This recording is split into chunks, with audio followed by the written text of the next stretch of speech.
Bueno, vamos a continuar con el análisis de los delitos contra la integridad sexual. Iniciamos en el día de ayer. Vamos a ver hoy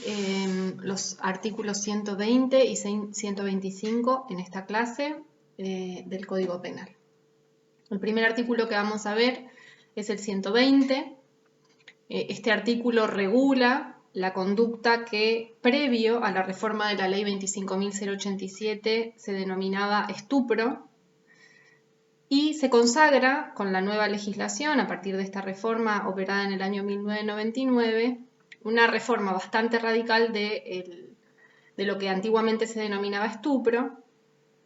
configurando este nuevo supuesto lo que la doctrina denomina abuso sexual por seducción, o que incluso muchos todavía denominan estupro, y que está regulada, como les decía, en el artículo 120 del Código Penal. Lo que el legislador intentó evitar con la criminalización de esta conducta y con la reforma operada por la Ley 25.087 fue la criminalización de las relaciones sexuales entre personas jóvenes o adolescentes, y en función de esto trató de restringir el ámbito de punición, aunque sin embargo la redacción actual también tiene algunos problemas a los que ya vamos a hacer referencia. El artículo establece que será reprimido con prisión o reclusión de 3 a 6 años al que realizare alguna de las acciones previstas en el segundo o en el tercer párrafo del artículo 119, con una persona menor de 16 años, aprovechándose de su inmadurez sexual, en razón de la mayoría de edad del autor, su relación de preeminencia respecto de la víctima u otra circunstancia equivalente, siempre que no resultara un delito más severamente penado. Lo primero a lo que tenemos que hacer referencia es que, como este artículo se remite o establece una configuración típica a partir de la remisión al segundo y al tercer párrafo del artículo 119, lo primero que tenemos para decir es que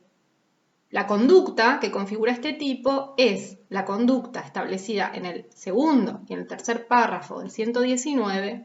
pero sin las modalidades comisivas que vimos en el día de ayer, establecidas en el tipo básico de abuso sexual simple en el primer párrafo del artículo 119. Si ustedes recuerdan, nosotros ayer dijimos que el primer párrafo del artículo 119 establece el abuso sexual simple y establece dos categorías: el abuso sexual simple a personas menores de 13 años de edad, y luego el abuso sexual simple por las circunstancias de su criminalidad, por las modalidades comisivas, con violencia, amenaza, abuso coactivo de una relación de autoridad, poder o dependencia, etc. Este nuevo dispositivo que configura o criminaliza una acción distinta nos dice que va a ser criminal o que va a ser ilícita la acción de quien agreda sexualmente bajo el supuesto de abuso sexual gravemente ultrajante, o quien acceda carnalmente, por cualquier vía, anal, vaginal, bucal o la introducción de objetos, a una persona menor de 16 años, mayor de 13 años, es decir, que la franja etaria se delimita entre los 13 y los 15 años, porque cuando ya la persona cumple 16 años y puede prestar consentimiento libre y mantener relaciones sexuales, pero sin las modalidades comisivas del primer párrafo, es decir, sin violencia, sin amenaza, sin abuso coactivo, sin aprovechamiento de una relación preexistente. Es decir, que lo primero que nos indica la redacción legal es que en principio esta persona, este sujeto pasivo, que es abusado bajo esta modalidad por el sujeto activo, ha prestado un consentimiento, aun cuando ese consentimiento ha estado viciado, y ahora vamos a ver por qué razones se considera viciado ese consentimiento. Por lo tanto, lo primero que debemos decir es que si una persona de 13 años, mayor de 13 años de edad, mantiene relaciones sexuales y presta un consentimiento libre para la ejecución de esas relaciones sexuales, y además no existe por parte del sujeto activo un aprovechamiento de su inexperiencia o de su inmadurez sexual, la conducta es atípica, es decir, no es posible criminalizar esta conducta cuando ha habido un consentimiento verdaderamente libre por parte del sujeto pasivo, mujer o varón, y además no ha habido por parte del sujeto activo un aprovechamiento de la inexperiencia sexual de la persona. Justamente reiterando el fundamento de la reforma legal operada por Ley 27087, en la que el legislador, reitero, lo que intentó fue no criminalizar la posibilidad de mantener relaciones sexuales entre adolescentes. Vamos a tener entonces dos supuestos posibles de configuración de este delito, denominado antiguamente estupro, abuso sexual por seducción, que es cuando sea un abuso gravemente ultrajante o un acceso carnal por cualquier vía, por esta remisión que hace el artículo 120 al segundo y al tercer párrafo del artículo 119. ¿Cuáles son los elementos objetivos del tipo? Las cosas que necesariamente van a tener que ser acreditadas si se pretende criminalizar esta conducta al sujeto activo. En primer lugar, el legislador estableció un elemento objetivo en el tipo, que es la edad de la presunta víctima o la edad del sujeto pasivo. Tiene que ser una persona menor de 16 años. Es decir, si ya cumplió 16 años, no ingresa dentro de este elemento que reclama el tipo. Tiene que ser una persona de entre 13 y 15 años. Luego, tiene que existir en esa persona inmadurez sexual, a lo que ya vamos a referirnos. Tiene que haber inmadurez o inexperiencia sexual en esta persona. Tiene que haber un aprovechamiento por parte del sujeto activo hacia el sujeto pasivo de esa inmadurez sexual, es decir, aprovecharse de ese desconocimiento, de esa inmadurez. Y además tiene que haber una preeminencia, una distancia entre la edad del sujeto activo y la del sujeto pasivo. Es decir, tiene que haber una mayoría de edad en el sujeto activo que actúa de este modo contra la libertad sexual o contra la posibilidad de elegir libremente un desarrollo sexual normal en relación al sujeto pasivo. ¿Quiénes pueden ser? Es un delito común y además no revisten los sujetos, no revisten ninguna condición particular para ser sujeto pasivo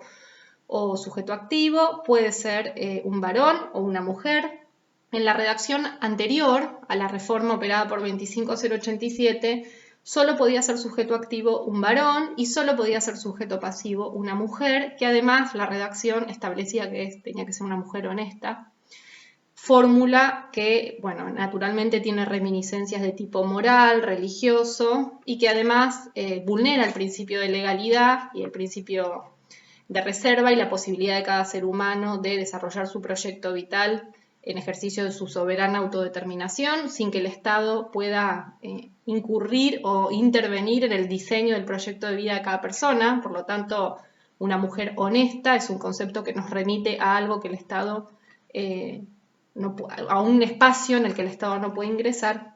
y por eso en la nueva formulación legal este concepto de mujer honesta se reformuló por el aprovechamiento de la inexperiencia sexual y además ya se perdió esta calidad que requería antes de que fuera una persona de sexo femenino el sujeto pasivo y un varón el sujeto activo. En la formulación actual del delito puede cualquiera, varón o mujer, ser sujeto activo y sujeto pasivo recíprocamente. Las conductas típicas a las que hacíamos referencia entonces son las previstas en el segundo y tercer párrafo del artículo 119. Hay, como les decía, el elemento cronológico del tipo objetivo es la edad, que es un elemento que debe que debe ser acreditado, por supuesto. Cuando la persona es mayor de 16 años de edad, y además de ser mayor de 16 años de edad, no ha sido o no ha mantenido relaciones sexuales mediando las modalidades comisivas del primer párrafo del artículo 119, esto es violencia, amenaza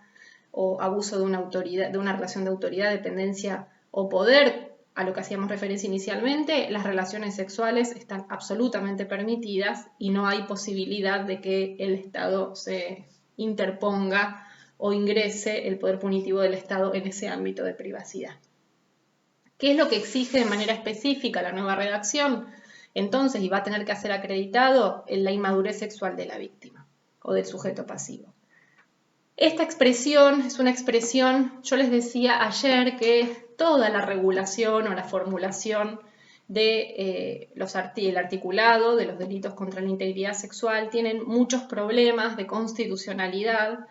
porque en un análisis fino o en un análisis profundo de su terminología o de su redacción se advierte que hay muchos supuestos de consunción, es decir, las mismas conductas estarían reguladas y criminalizadas en todo el articulado. Habría casos de superposición de distintos dispositivos que criminalizan conductas. Algunos de esos casos, al ser de consunción, no permitirían, por ejemplo, la configuración de un concurso ideal o de un concurso real, sino que habría que optar por uno de los tipos penales que criminaliza estas conductas. Y otro de los graves problemas que tiene toda la regulación de los delitos contra la integridad sexual es su dudosa constitucionalidad desde la perspectiva de lesión al principio de legalidad, al que ayer hacíamos referencia. Porque se utiliza en general, en toda su regulación, una terminología imprecisa, vaga, ambigua, abierta, que requiere una actividad interpretativa ex post al acaecimiento de la conducta por vía judicial. Con lo cual, no hay en primer lugar, se violenta el mandato de ley cierta o el mandato de certeza emergente del artículo 18 del Código Penal, principio de legalidad, al que ayer hicimos referencia en muchas oportunidades, que exige que la ley sea, además de formal, cierta, estricta y escrita, que emerja de su propia redacción cuál es la conducta claramente criminalizada o prohibida, que no dé lugar esa redacción a ambigüedades que exijan aplicaciones analógicas que al mismo tiempo están prohibidas,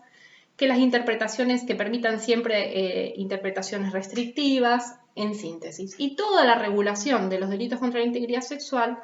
pecan en nuestro Código Penal de utilizar un lenguaje excesivamente abierto que vulnera definitivamente el principio de legalidad. En función de esto, y en relación a este tipo penal específicamente, lo que cabe decir es que el concepto de inexperiencia sexual que prevé el artículo 120 es un concepto que requiere de una interpretación ex post y que claramente no ofrece la máxima taxatividad que se exige como derivación necesaria del principio, de la aplicación del principio de legalidad del artículo 18 de la Constitución Nacional.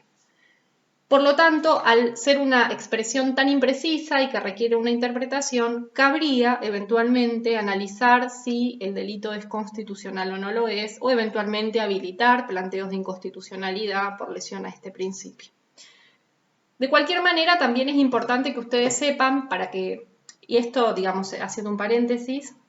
no es mi intención que el día de mañana, cuando sean operadores del sistema y estén litigando, y adviertan que los jueces y juezas de manera sistemática aplican estos tipos penales y efectivamente condenan y sentencian a personas mediante la aplicación de estos delitos o estos tipos penales, no es mi intención que el día de mañana ustedes digan, pero ¿cómo? Si la profesora nos dijo que era inconstitucional y de pronto veo muchos casos donde se aplican estas figuras.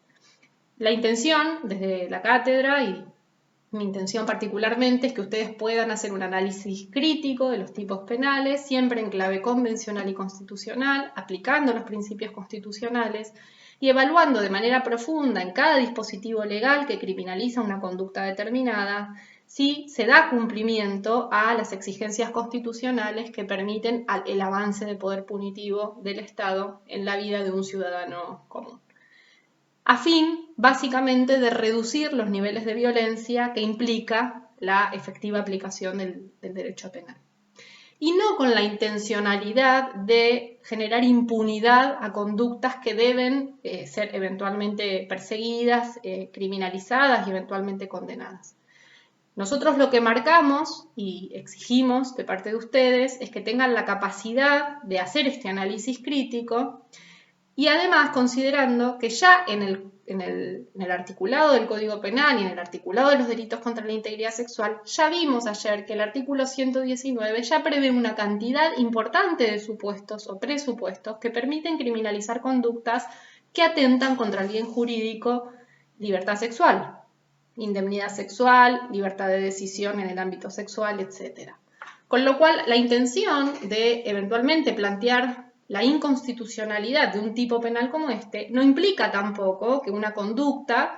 de este tipo quede impune, o no es la intención la búsqueda de la impunidad. O el objetivo no es la impunidad, sino el objetivo es minimizar los niveles de violencia, limitar fuertemente el poder punitivo del Estado, que es una expresión de violencia, y exigirle a los legisladores que cuando legislen den cumplimiento a los principios constitucionales. Entonces, este era un paréntesis. Volviendo, lo que decíamos es que se requiere la inmadurez sexual de la víctima y este es un concepto muy impreciso y muy ambiguo. La jurisprudencia ha dicho que la inmadurez sexual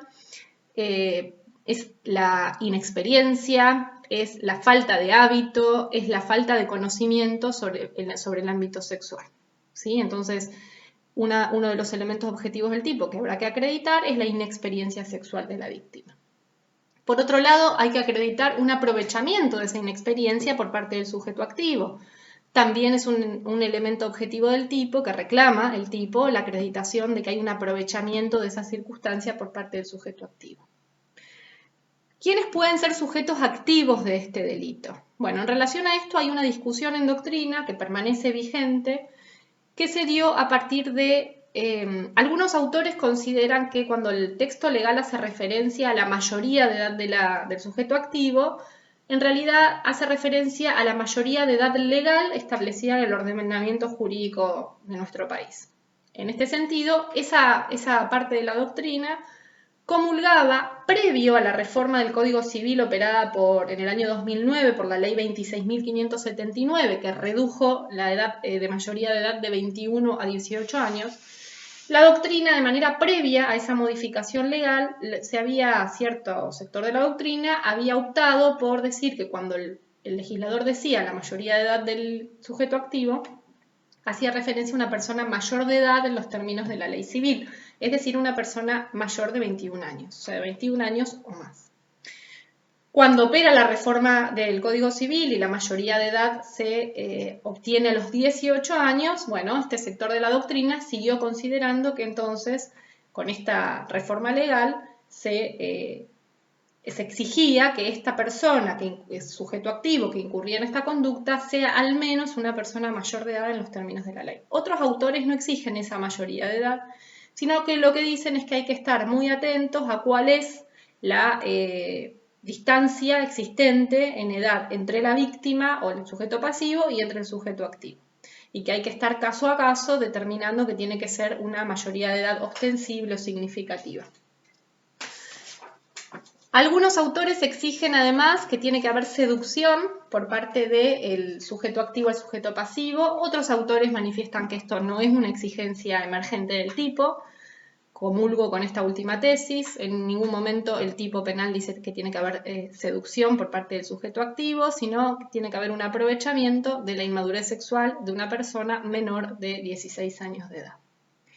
Como les decía inicialmente, el consentimiento del sujeto pasivo es un requisito, sin embargo es un consentimiento viciado el requisito, es decir, para que se configure este tipo no tiene que haber ni violencia, ni amenaza, ni fuerza, ni aprovechamiento de una relación previa,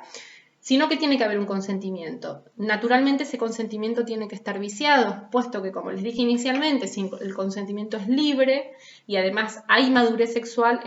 en el sujeto pasivo y no hay aprovechamiento de inmadurez sexual, la conducta es atípica. El tipo subjetivo